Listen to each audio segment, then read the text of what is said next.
Hey everyone, today I'm making a different sort of video. I'm making an Amtrak Locomotive tier list. Now this isn't really going to be based on anything, like technical specifications or, how fast did it go, how successful was it. No, this is just my personal opinions on a variety of things about these locomotives. So these are my opinions and my opinions only.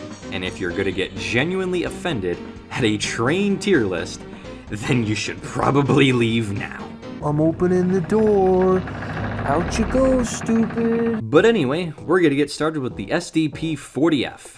I'm basically a sucker for anything that looks like, an F-45 or an F-40, and, I like most car body locomotive designs. The Phase 1 paint scheme looks really good on it. I really like the SL4T horns they used on them. And if you look at the front end of these things, it looks like they have a nice little smile on them. Because at the end of the day, no matter how much they derailed or, how, heavy they were, or how much they swayed around on the railroad tracks, they still had a nice smile on their face. They were going to stay positive, and because of that optimism, they're going in A tier. Honestly, pretty good locomotive. I like them. Alright, the RTG and RTL turboliners are next. I personally prefer the RTL. I think it looks a lot cleaner because, to me, the front of the RTG looks like a weird deformed bus. It's not the worst looking thing out there, but I definitely prefer the more sleek and modern look of the RTL. It's just a lot cleaner, and I think Phase 3 looks really nice on it too. Plus, the cab design looks a bit more streamlined too and modern. So RTG, C, but the RTL, pretty good. I really would have liked to see this thing be more successful, on state-supported routes or, just higher speed intercity routes, things like that. I think they could have excelled there. So honestly, A tier. Next up, Bud Metroliner. It's basically a big rolling cinder block on wheels with a slab for a face. It's not the ugliest thing in the world. I think it's got a very, 70s look, especially with the Amtrak paint on it. The Amfleet coach design, I like it. The corrugated metal design, whatever, sheet metal, whatever you want to call it, design is pretty neat. They had a pretty decent service life. Nothing too spectacular, nothing too offending though, so about middle of the road, B tier. The E60s, I feel pretty much the same about both variants. I do prefer the later version with Phase 3 and without the nose light. I prefer it being up top. Nothing much else to say about the design. It's kind of just another one of those big blocky engines Amtrak had early on. About another average locomotive, I would say. But I'm going to move it behind the Metroliner because I like it a bit more than that. Alright, the P30CH.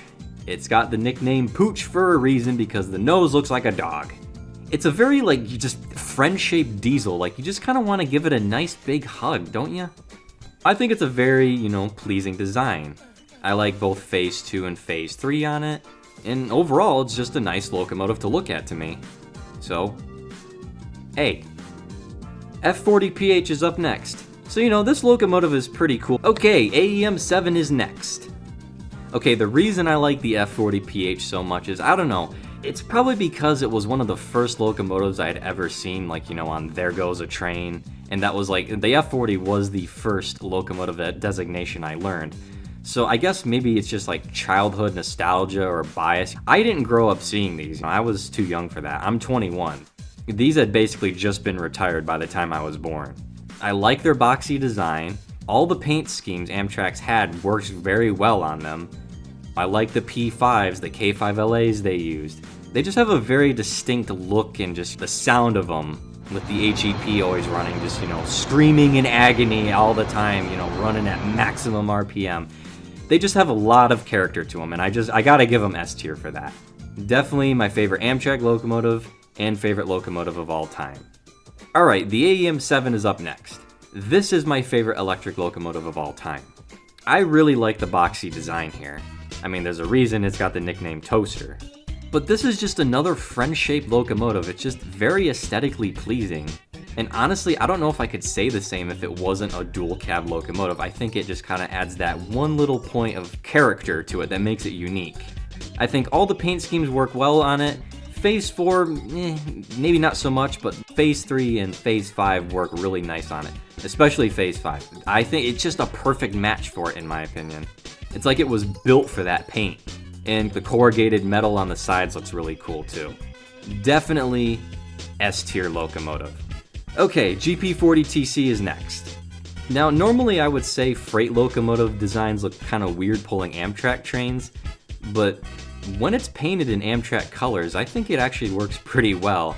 Something I always found kind of weird about these is why did Amtrak keep the sign from Go Transit? Because, you know, they inherited them from Go Transit, and Go, they had this little steel plate that had the logo on it. So why did Amtrak feel the need to keep it? They could have slapped the logo on the nose, but maybe it just wasn't going to be legible enough, I don't know. But to me, aesthetically, I think it looks nice pulling Amtrak trains. Plus, the later Phase 5 versions look pretty nice too. The paint scheme works really well on them. I would say A tier though. F69 PHAC is up next. Now, I really wish Amtrak used these more. They're basically kind of just a more streamlined version of the F40 from an aesthetic standpoint. This cab design went on to be used on Metra's F40 PHM-2s, and those are my favorite Metra locomotives, so I'm sure you can see where this is going. And I think it would have been cool to see if maybe Amtrak rebuilt some of their F40s to have a cab like this to be more streamlined. Now, the only change I would make is to use the F40's vertical kind of headlight setup on the nose. The little Mars light thing, whatever, backup light on the nose of the F69 is cool, but I would just prefer, a standard vertical headlight setup like you see on Metra's units. But in the end, this is S tier. The Dash 8. It's a very utilitarian freight design, but I still think they look good pulling passenger trains and just as good doing maintenance work. Having that GE wide cab design, I think it looks a bit nicer. Plus, being a 4-axle and being a little bit shorter in length, I think lends it to looking just a smidge closer to a passenger locomotive. Personally, I like Phase 4 the best on these. Plus, I like the sound of their horns. I would say B tier. Okay, the Genesis. No matter if you think it looks good or not, I don't really think anyone can deny how iconic it is to Amtrak. At least in the modern day, if someone says Amtrak, chances are they're probably going to think of this locomotive. I mean, it's still being used as the poster boy for the railroad, even with the Chargers, showing up. I mean, I don't know how much longer until the Chargers take over that role, but still, point is, it's just an iconic design. As a kid, like many of you, I grew up seeing these locomotives and have ridden behind them several times on the Blue Water train.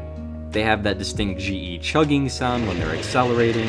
I think they have a really nicely tuned K5LA, and all of Amtrak's paint schemes work really well on it. And personally, my favorite is Phase 5 on these. It's a decently sleek and very clean design. I could only ever see this engine being used in passenger service. If it was being used as a freight engine, it would just look really off. This is the quintessential, this is a passenger design. Overall, the Genesis is just really iconic for the reasons I mentioned earlier, and I'm definitely going to be sad to see them go in favor of the Chargers. There's definitely some childhood bias going on, but even today, I still think they're just a really nice looking locomotive. S tier. Okay, the F59 PHI and the F59 PH. I included the PH because, yeah, even though they are owned by the North Carolina Department of Transportation, they are still used on Amtrak trains, so I figured I should probably just include it, might as well.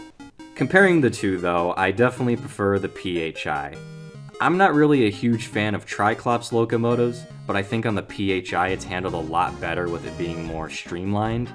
I really like the Cascades and Surfliner paint schemes on them, but I would still say they don't necessarily stack up to something like the Genesis. So for me, B tier for the PHI, C tier for the PH.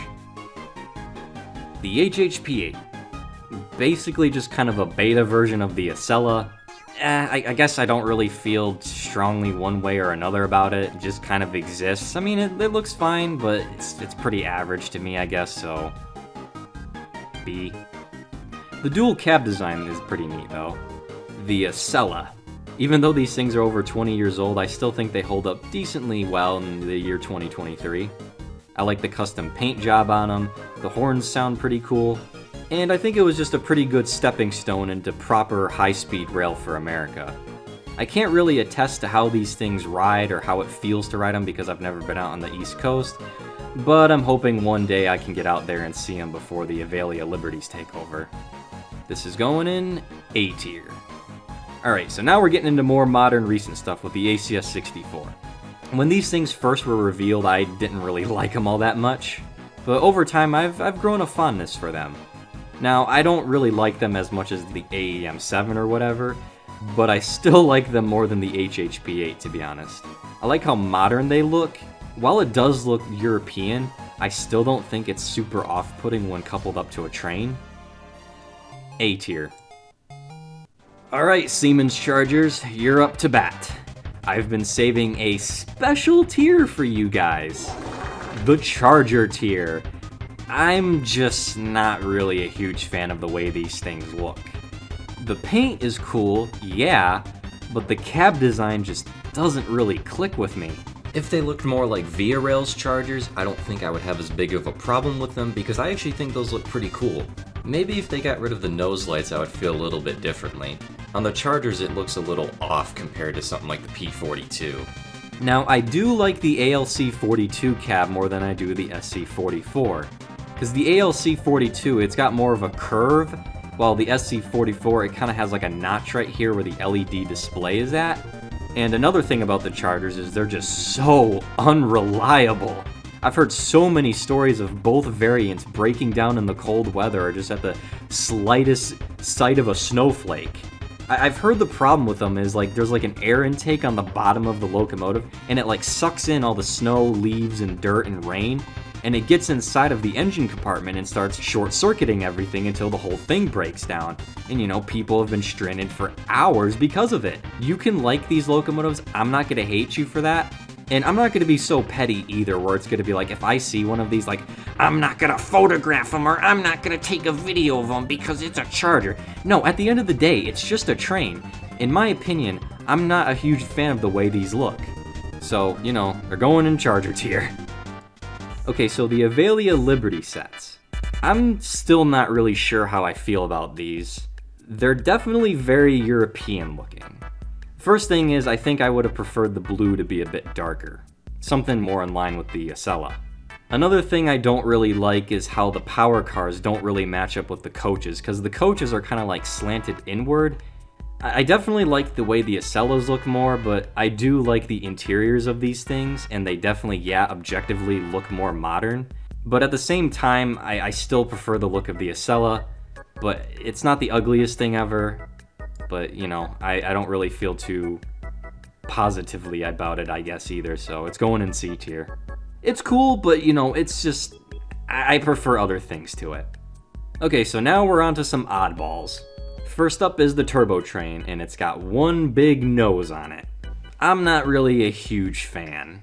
The paint's cool, but I just don't really like the really tall nose and cab design. D tier. Okay, the LRC. This thing was on Amtrak for like a year and a half or 2 years, I think. I still prefer the way that Vias look, but the Amtrak one isn't too bad either. Do I like it more compared to something like the RTL? No. So, honestly, it's gonna go in C tier. Alright, next up is the genset. I don't even remember which one this is, but I'm just gonna lump all of their gensets into one because I pretty much feel the same way about all of them. I know they're meant to be utilitarian, and I know they're meant to be a switcher, but that still doesn't mean I really like them all that much. I don't really like the shape of them, so, you know, I don't really like them. D tier. The Talgo Series 8 cab car, and I included this one because it's an ugly piece of shit. This is the worst looking thing Amtrak has ever operated. It's like Talgo was like designing the front end of a car, and then they gave it a semi-truck cab, and then went, oh shit, we're making a train, and then they had to slope it back down to match up with the coaches. There's nothing appealing about this to me. It doesn't look aerodynamic in the slightest. I don't even know what they were really trying to go for with it. The colors are kind of cool, but that's about the only thing I really like about it. Everything else, ugly piece of shit. As a matter of fact, here, let me do something real quick.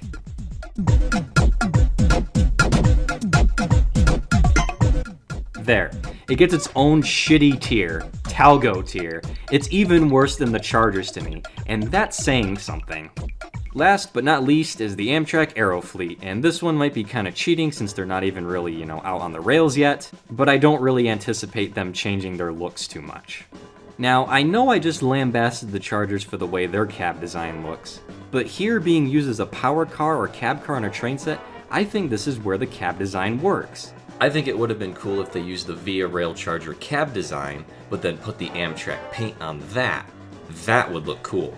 But I know it sounds pretty contradictory, but I don't really have too much of a problem with this. But I still have a problem with this. I think it's maybe just because the ALCs and SC44s are being used as individual locomotives, or maybe it's just because they haven't been paired up with a matching set of coaches. Over time I might feel differently. I mean, it happened with the ACS 64, could happen with the Chargers, I don't know. But as a whole, going in C tier. Alright, so I've rearranged a couple of things on here after I've refined my thoughts a little bit, and I would say this is mostly definitive. There's only really so much I can say about them to rank them, and don't take this too seriously. This is just a train tier list with my own personal opinions. It's not that deep. I just thought this would be something different and fun to do, and to give you some of my thoughts on my favorite railroads locomotives. Also, another thing I should mention, just because I ranked a locomotive in like D or Charger or Talgo tier, yeah, I might not look how they look aesthetically, but it's not that serious. I can appreciate all of these locomotives for at least one thing. I don't really genuinely hate any train because it's just a machine at the end of the day. Well, I hope you enjoyed. Let me know what you think about this tier list, whether you want to kill me or not. Thanks for watching, and I'll see you in another video. Special thanks to Mooter for subscribing to the Conductor tier on my channel membership.